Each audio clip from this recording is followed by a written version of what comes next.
Sudarlun, harga telur ayam di Nagan Raya selama 2 pekan terakhir mengalami kenaikan. Harga telur per papan atau 30 butir dijual Rp54.000 dari sebelumnya di bawah Rp50.000.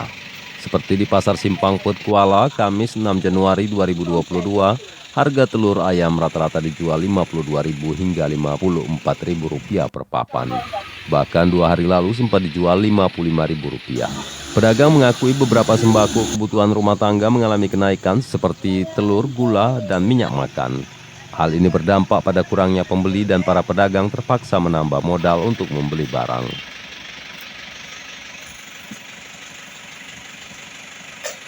Oh, ini masuk. Berapa harga telur sekarang, Bu? 52. 52. Sebelumnya, Bu? 54. Dari Nagan Raya, Rizwan, Serambion TV.